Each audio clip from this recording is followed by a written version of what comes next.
Hello student, कैसे हैं आप सब। एक बार पुनः शिव कोचिंग क्लासेस पर स्वागत है। Class 12 physics NCERT chapter second में आज का टॉपिक है संधारित्रों का श्रेणीक्रम संयोजन। इसके पहले जो भी वीडियो मैंने अपलोड किया है वो आपको प्लेलिस्ट में क्रम से मिल जाएंगे, तो आप एक बार प्लेलिस्ट जाकर विजिट कर लेना। तो वहाँ से आप पूरे वीडियो जो अभी तक नहीं देखे हैं वहाँ पर आप पूरा वीडियो देख सकते हैं। तो चलिए आज का वीडियो शुरू करते हैं। सबसे पहले आपको इसका डायग्राम समझना होगा प्यारे भाइयों। डायग्राम समझने के बाद ही इसका जो माना लिखा हुआ है उसे लिखेंगे। यदि आप डायग्राम समझ जाते हैं तो आपको रटना नहीं पड़ेगा, मात्र एक बार में समझ जाएंगे। तो संधारित्रों के संयोजन में श्रेणी क्रम में किस प्रकार का संयोजन होता है। जैसे हम यहाँ पर 3 संधारित्र लेके रखे हैं जिनकी धारिता क्रमशः C1, C2 और C3 है। इसके साथ ही हम 3 के अतिरिक्त चौथा भी जोड़ सकते थे, 5वां भी जोड़ सकते थे। संयोजन में ये कोई निश्चित नहीं है, जितना आवश्यकता हो उतना आप संधारित्र जोड़ सकते हो।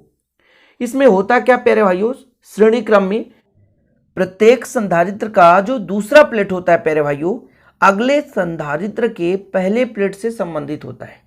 जैसे यहाँ पर जो पहला संधारित्र है इसका जो दूसरा प्लेट है दूसरे संधारित्र के पहले प्लेट से, इसी प्रकार दूसरा जो संधारित्र है इसका दूसरा प्लेट तीसरे संधारित्र के पहले प्लेट से, और यही क्रम में हम और आगे संधारित्रों को जोड़ सकते हैं।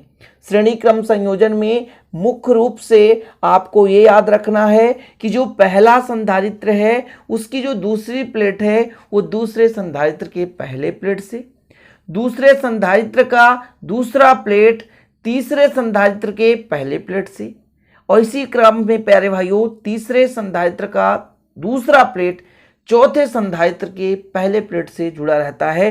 कुल मिलाकर प्रत्येक संधारित्र का दूसरा प्लेट अगले संधारित्र के पहले प्लेट से जुड़ा रहता है। ये हो गया प्यारे भाइयों क्या, श्रेणी क्रम संयोजन, जो कि पेपर में नहीं लिखना है। क्वेश्चन कैसे आता है, संधारित्रों के श्रेणी क्रम संयोजन में गणितीय या तुल्य व्यंजक ज्ञात कीजिए, तुल्य धारिता ज्ञात कीजिए। ठीक है ना, सिंपल क्वेश्चन आता है, बहुत टफ नहीं रहता प्यारे भाइयों। कि श्रेणी क्रम में 3 संधारित्र जुड़े हैं तो तुल्य धारिता का व्यंजक ज्ञात कीजिए। या कि मान लीजिए 3 धारिता वाले क्रमशः C1, C2, C3 वाले 3 संधारित्र हैं जिनकी तुल्य धारिता ज्ञात कीजिए। तो आपको लिखना क्या है, माना 3 संधारित्र, कितने संधारित्र, 3 संधारित्र श्रेणी क्रम में जोड़े गए हैं जिनकी धारिताएं क्रमशः C1, C2 और C3 है। ठीक है प्यारे भाइयों, क्या लिखना है, माना 3 संधारित्र है ना क्रमशः श्रेणी क्रम में जोड़े गए हैं जिनकी धारिता क्रमशः C1, C2 और C3 है। जब यहां पर देख सकते हैं पहले प्लेट पर प्लस Q आवेश दिया जाता है, किस पर प्यारे भाइयों, पहले प्लेट पर, यानी जो पहला संधारित्र होगा उसके पहले प्लेट पर जब प्लस Q आवेश दिया जाता है तो प्रेरण के क्रिया से प्रत्येक प्लेट के पहले प्रत्येक संधारित्र के पहले प्लेट पर धनावेश और दूसरे प्लेट पर -Q आवेश है ना क्या हो जाता है, उत्पन्न हो जाता है। इतना क्लियर है प्यारे भाइयों, जितना पेपर में आप लिख सकें। ऐसा नहीं है कि हम बहुत ज़्यादा लंबा चौड़ा लिखाएं, जितना आप लिख सकें प्यारे भाइयों उतना लिखें, कोशिश करें कम से कम लिखने को। जरूर नहीं कि आप पूरा रटें है ना, केवल समझें आप। क्या मैंने कहा कि माना 3 संधारित्र श्रेणी क्रम में जोड़े गए हैं जिनकी धारिता C1, C2 और C3 है।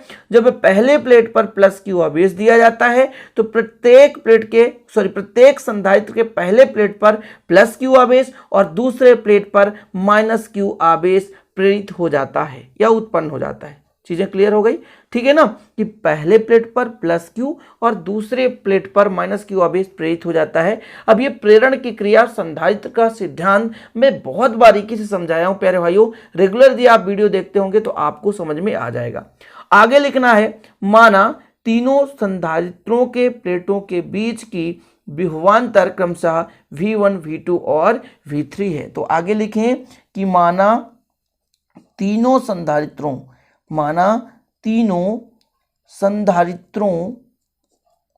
के बीच विभवांतर क्रमशः कितना है प्यारे भाइयों, क्रमशः V1, V2 व V3 है। इसलिए परिणामी विभवांतर कितना हो जाएगा, परिणामी विभवांतर प्यारे भाइयों सबका अलग अलग विभवांतर है, इसलिए परिणामी विभवांतर भी इक्वल हो जाएगा V1 plus V2 plus V3, इसको आप समीकरण 3 दे सकते हैं। ठीक है ना, इतना क्लियर हो गया। तो यहां से जो लिखना था प्यारे भाइयों कि 3 संधारित्र क्रमशः श्रेणी क्रम में जोड़े गए हैं जिनकी धारिता क्रमशः है ना C1 C2 C3 है। जब पहले प्लेट पर प्लस क्यू आवेश दिया जाता है तो प्रेरण की क्रिया से प्रत्येक संधारित्र के पहले प्लेट पर प्लस क्यू और दूसरे प्लेट पर माइनस क्यू आवेश उत्पन्न हो जाता है। यदि तीनों संधारित्रों के बीच का विभवांतर V1 V2 और V3 हो तो परिणामी विभवांतर कितना हो जाएगा, V बराबर V1 plus V2 plus V3। इतना आप आसानी से सीख गए होंगे। इसके बाद प्यारे भाइयों आपको पता है कि चूंकि C बराबर कितना होता है, धारिता बराबर कितना होता है ना, या आप निकाल सकते हैं Q अपान V, निकाल सकते हैं ना। इसलिए प्यारे भाइयों हम कह सकते हैं V बराबर कितना हो जाएगा, पक्षांतर करेंगे तो Q अपान C हो जाएगा कि नहीं, पक्षांतर करेंगे तो। अब हमको कितने मान चाहिए, V1 V2 और V3। तो यहाँ पर क्रम से हम निकाल लेते हैं। V1 बराबर कितना हो जाएगा, आवेश सब में समान है तो Q रहेगा लेकिन धारिता सबका अलग है। V2 बराबर है, आप बताओ, तो आवेश सबका समान है, धारिता अलग है। V3 बराबर कितना हो जाएगा प्यारे भाइयों, आवेश सबका समान लेकिन धारिता अलग है। समीकरण 1 में क्या कर दें, मान रख दें। समीकरण 1 में मान रख दें। तो समीकरण 1 में मान रखने पर आगे लिखेंगे आप, समीकरण 1 में क्या करने पर, मान रखने पर,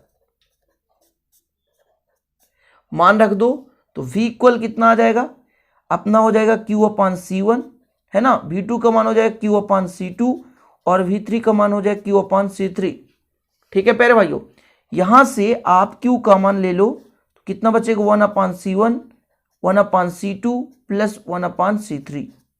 अब प्यारे भाइयों आप यहां पर पता है आपको, परंतु V बराबर क्या होता है, Q अपान C, इसलिए यहां पर वैल्यू रख दो Q अपान C, Q 1 अपान C1 प्लस 1 अपान C2 प्लस 1 अपान C3।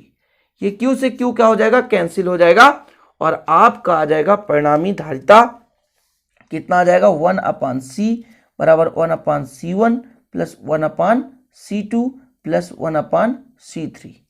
ठीक है, यही प्यारे भाइयों यही परिणामी धारिता है।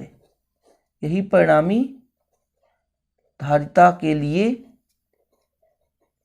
क्या लिख सकते हैं, व्यंजक है।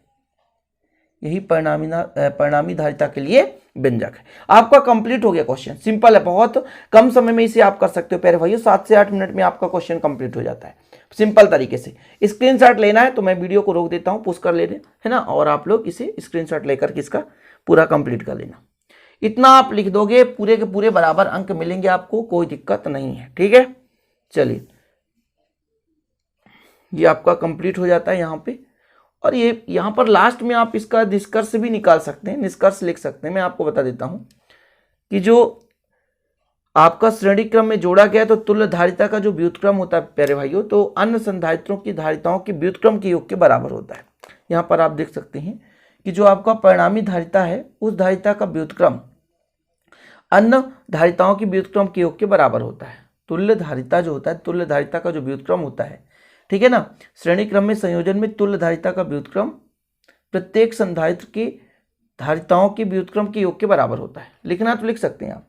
ठीक है, क्या लिखना है कि श्रेणी क्रम में जुड़े संयोजन में तुल्य धारिता का व्युत्क्रम, व्युत्क्रम मतलब उल्टा, अन्य संधारित्रों की धारिताओं के व्युत्क्रम के योग के बराबर होता है। तो चलिए प्यारे भाइयों, वीडियो पसंद आया तो लाइक जरूर करिएगा, दोस्तों के साथ शेयर करिएगा। मिलते हैं अगली वीडियो में। जय हिंद, वंदे मातरम।